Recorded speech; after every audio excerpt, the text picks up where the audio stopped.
Bismillahirrahmanirrahim. Innal hamdalillah wassalatu wassalamu ala Rasulillah wa ala alihi wa sahbihi wa mawalah amma ba'd. Alhamdulillah, puji syukur kita kepada Allah SWT, di mana Allah SWT telah memberikan kita berbagai kenikmatan. Dan di antara kenikmatan yang kita rasakan saat ini, kenikmatan yang paling besar adalah iman dan Islam. Terlebih lagi kita berada di bulan Ramadan, di mana bulan yang penuh berkah dan juga bulan yang penuh ampunan. Namun ketahuilah bahwa di antara kita ada yang telah mendapatkan Ramadan tapi tidak diampuni oleh Allah SWT. Sebagaimana sabda Nabi SAW, man adraka syahrul Ramadan, barang siapa yang telah mendapati syahrul Ramadan, yaitu bulan Ramadan, walam yughfar, dan dia tidak diampuni. Apa hasilnya?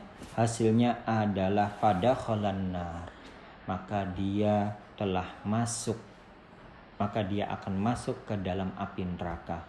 Fa'abadahullah, dan Allah pun menjauhkannya dari surga. Pertanyaannya adalah, mengapa terjadi demikian? Hal ini dikarenakan dia melakukan kemaksiatan di bulan Ramadan tanpa ada rasa taubat. Maka ketika itu pahala puasanya pun menjadi sia-sia di hadapan Allah.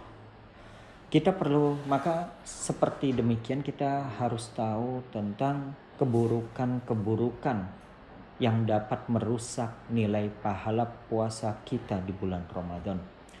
Di antaranya yang pertama adalah niat puasa yang tidak ikhlas. Rasulullah SAW bersabda, innamal a'malu binniyat wa innamal likulli imri'in ma nawa. Sesungguhnya setiap amalan itu bergantung pada niatnya, dan orang akan diberi ganjaran sesuai dengan tingkat niatnya. Maka hendaknya puasa itu kita niatkan untuk Allah SWT, dan bukan hanya sekedar ikut-ikutan. Ketika masyarakat berpuasa, ia pun hanya mengikuti masyarakat yang ada.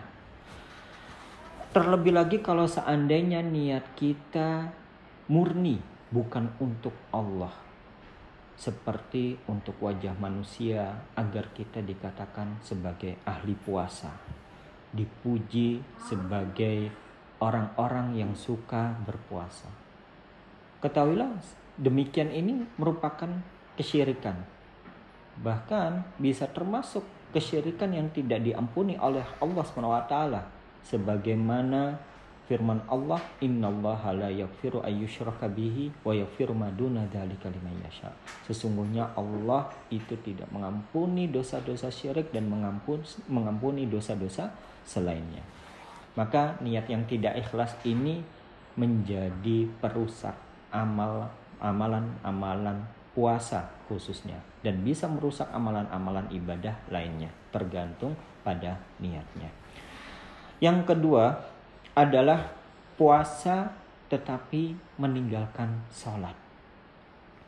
Sebagaimana yang telah kita ketahui bahwa sholat itu merupakan pokok agama, merupakan tiang agama.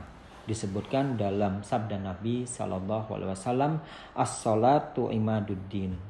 Sholat itu adalah tiang agama. Faman aqamaha faqad aqamaddin. Maka barang siapa yang mendirikannya, maka dia telah mendirikan agama. Waman hadamaha faqad hadamaddin. Dan barang siapa yang meninggalkan sholat, maka dia telah menghancurkan tiang agama. Maka ketahuilah di dalam sabda Nabi SAW juga dinyatakan bahwasanya sholat itu menjadi pembatas, pembeda antara muslim dengan non-muslim, di mana Rasulullah SAW bersabda, al-ahdul ladzi bainana wa bainahum as-shalah faman tarakaha faqad kafar. Perjanjian antara kita sebagai muslim dengan non-muslim itu adalah sholat. maka barang siapa yang meninggalkan sholat, dia telah kufur. Maka kita sebagai seorang muslim yang diwajibkan puasa, namun di samping itu kita diwajibkan untuk melakukan ketaatan-ketaatan terlebih khusus, yaitu sholat. Karena sholat ini menjadi penting bagi kehidupan kita. Berikutnya adalah yaitu perkataan kotor, ya, seperti dusta, ghibah, mengadu domba, dan seterusnya. Disebutkan di dalam sabda Nabi SAW, "Malam yada qaula zur wal amal bihi falaisa lillahi hajah." Ya. Barang siapa yang tidak bisa meninggalkan perkataan dusta dan dia terus mengamalkannya, maka Allah tidak butuh rasa lapar, rasa haus yang ia tahan. Dan juga di mana Rasulullah SAW bersabda, "Al-muslimu man salimal muslimuna min lisanihi wa yadihi." Muslim sejati itu adalah seseorang muslim yang bisa selamat dari lisan dan juga tangannya. Maka berkata sebagian ulama bahwa orang yang berakal itu seharusnya lebih banyak mempergunakan kedua telinganya daripada mulutnya.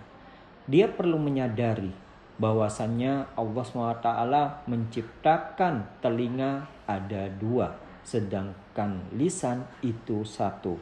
Maka hendaknya kita banyak mendengar daripada berbicara. Di antara amalan-amalan yang bisa merusak ibadah kita di bulan Ramadan adalah kita pelit dengan harta. Padahal pada kesempatan kali ini, di mana saat ini kita mengalami pandemi dan kita berada di bulan Ramadan, ini ketika kita bersedekah memiliki 2 keutamaan, 2 kondisi yang utama. Pertama adalah kondisi yaitu bersedekah di mana pahalanya bisa berlipat ganda. Yang kedua adalah bersedekah pada hari di mana orang-orang kesulitan, yaitu di masa pandemi ini. Dari Ibnu Abbas radhiyallahu anhu bahwasanya Nabi SAW itu orang yang paling gemar bersedekah, terlebih lagi di bulan Ramadan. Maka di sini kita perlu gemar untuk melakukan atau memberikan harta, ya, dan terlebih lagi di kondisi pada saat orang-orang sulit, dan terlebih lagi adalah pada saat di kondisi berbuka puasa, di mana Rasulullah SAW bersabda, barang siapa yang memberikan hidangan berbuka puasa kepada orang yang berpuasa, maka dia akan mendapatkan pahala orang puasa tersebut tanpa mengurangi pahalanya sedikit pun. Lalu berikutnya adalah di antara keburukan atau kemaksiatan yang kita lakukan sehingga mengurangi pahala puasa kita adalah yaitu sibuk dengan hal-hal yang melalaikan, seperti terlalu banyak tidur hingga tidak mengerjakan sholat, atau sibuk dengan acara berbuka puasa hingga melalaikan sholat maghrib ataupun isya, atau mungkin menghabiskan waktu dengan gadgetnya seperti main game, browsing, ataupun menonton yang tidak ada manfaatnya, dibandingkan membaca dan mentadabburi Al-Quran atau mempelajari ilmu yang bermanfaat baginya. Atau mungkin bisa lain hal-hal yang melalaikan seperti makan yang berlebihan hingga datang malas untuk beribadah. Maka seperti hal ini kita perlu menjauhi dari hal-hal yang sia-sia. Kapan sebuah perbuatan itu menjadi sia-sia? Yaitu yang pertama adalah ketika perbuatan tersebut mengandung maksiat. Yang kedua, ketika perbuatan tersebut memiliki mudarat yang lebih besar daripada maslahatnya. Yang ketiga, tidak ada manfaatnya dan tidak ada mudaratnya. Ini termasuk sia-sia. Maka Rasulullah SAW bersabda, min husni islamil mar'i tarkuhu ma la ya'nihi. Yaitu sesungguhnya kebaikan Islam seseorang itu adalah meninggalkan apa yang tidak bermanfaat baginya. Demikian yang bisa saya sampaikan, semoga bermanfaat. Semoga Allah SWT memberikan taufik kepada kita untuk bisa menghindari perusak-perusak amalan puasa atau amalan ketaatan kita di bulan Ramadan ini. Dan semoga Allah SWT membimbing kita berbuat ketaatan kepadanya. Wassallallahu ala Muhammad wa ala alihi wa sahbihi wasallam.